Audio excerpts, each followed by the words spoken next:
Assalamualaikum warahmatullahi wabarakatuh. Saya Nabila Yulia Adinda dari kelas 1J dan NIM 2021143385. Baiklah, di sini saya akan menjelaskan materi atau memaparkan hasil PowerPoint saya yang berjudul Lingkungan dan Lembaga Pendidikan.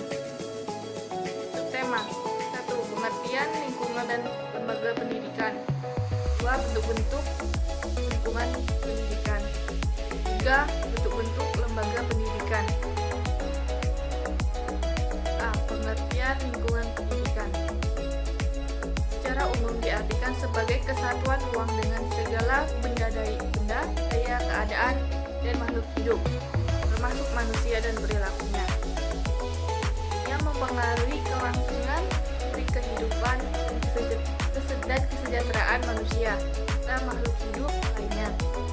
Lingkungan dibedakan menjadi lingkungan alam hayati, lingkungan alam non-hayati, lingkungan buatan, dan lingkungan sosial.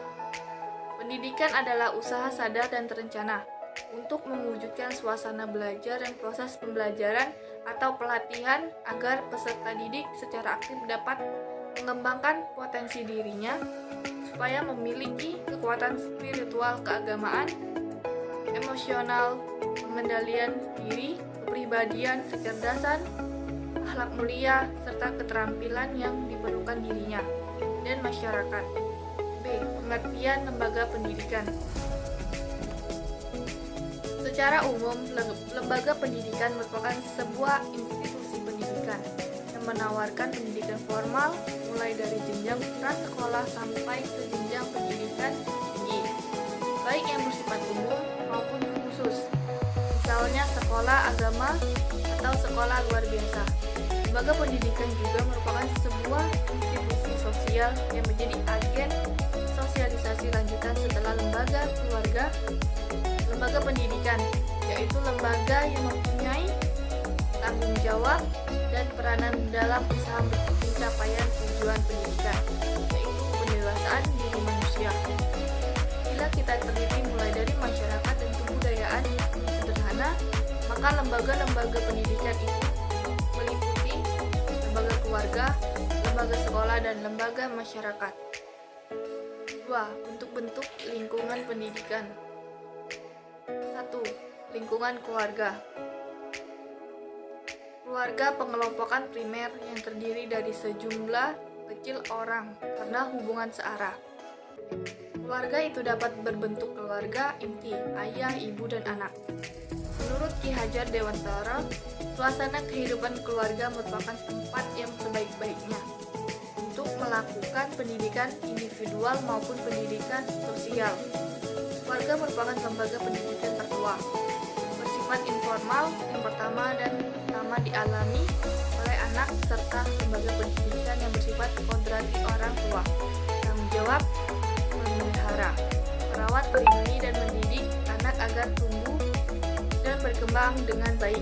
Pendidikan keluarga berfungsi sebagai pengalaman pertama masa kanak-kanak, menjamin kehidupan emosional anak, menanamkan dasar pendidikan moral, memberikan dasar pendidikan sosial, meletakkan dasar-dasar pendidikan agama bagi anak-anak. 2. Lingkungan sekolah. Sekolah tidak tugas mendidik dapat dilaksanakan oleh orang tua dalam keluarga, terutama dalam hal ilmu pengetahuan, dan berbagai macam keterampilan. Oleh karena itu, anak dikirimkan ke sekolah-sekolah formal. Sekolah merupakan sarana yang secara sengaja dirancang untuk melaksanakan pendidikan. Semakin maju suatu masyarakat, semakin penting peran sekolah dalam mempersiapkan generasi muda sebelum masuk dalam proses pembangunan masyarakat. 3. Lingkungan masyarakat. Masyarakat dalam konteks pendidikan. Masyarakat merupakan lingkungan di luar lingkungan keluarga dan sekolah. Pendidikan yang dialami dalam masyarakat ini telah dimulai beberapa waktu ketika anak telah lepas dari asuhan keluarga dan berada di luar dari pendidikan sekolah. Dengan demikian, berarti pengaruh pendidikan tersebut tampaknya lebih luas, corak dan beragam pendidikan yang dialami seseorang dalam masyarakat banyak sekali. Ini meliputi segala bidang, baik pembentukan kebiasaan-kebiasaan, pembentukan pengertian-pengertian atau pengetahuan, sikap dan minat, maupun pembentukan kesusilaan dan keagamaan. Kaitan antara masyarakat dan pendidikan dapat ditinjau dari 3 sisi, yaitu 1. Masyarakat sebagai penyelenggara pendidikan. 2. Lembaga-lembaga kemasyarakatan dan atau kelompok sosial di masyarakat. 3. Dalam masyarakat tersedia berbagai sumber belajar baik yang dirancang maupun yang dimanfaatkan atau utility. 3. Bentuk-bentuk lembaga pendidikan. A. Lembaga pendidikan formal atau sekolah. Pendidikan formal merupakan pendidikan yang diselenggarakan di sekolah-sekolah pada umumnya.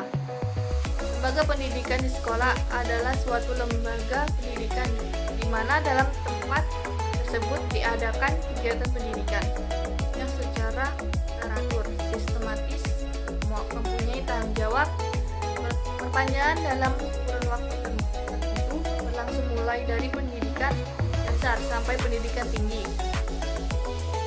Dilaksanakan berdasarkan aturan resmi yang telah ditetapkan oleh pemerintah. Di negara Republik Indonesia ada 3 lembaga pendidikan yang diidentikan sebagai lembaga pendidikan Islam, yaitu pesantren, madrasah, dan sekolah milik organisasi Islam dalam setiap jenis dan jenjang yang ada. Manajer atau kepala sekolah adalah pemimpin yang berhubungan langsung dengan sekolah.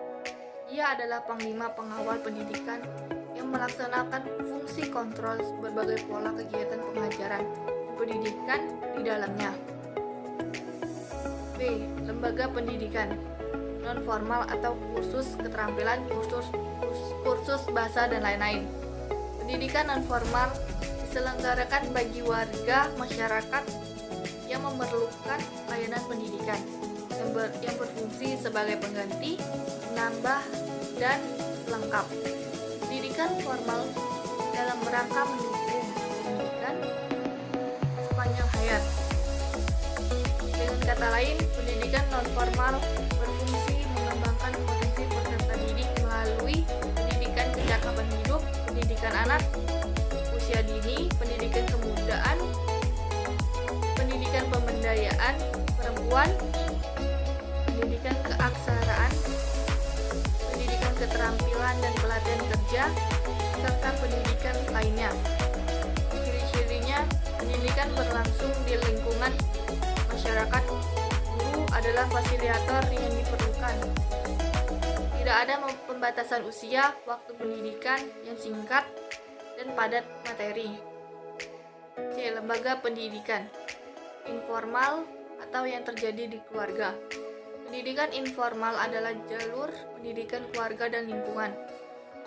Dengan kata lain, lembaga pendidikan informal adalah sebuah lembaga pendidikan yang ruang lingkupnya lebih terarah pada keluarga dan masyarakat.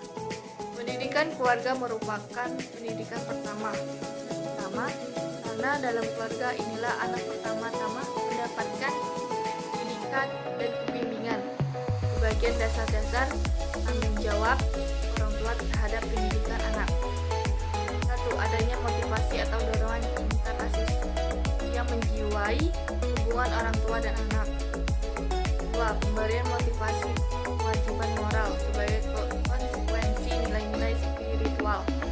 3. Tanggung jawab sosial. Mungkin itu saja yang dapat saya sampaikan. Mohon maaf apabila ada salah kata. Saya akhiri. Wassalamualaikum warahmatullahi wabarakatuh.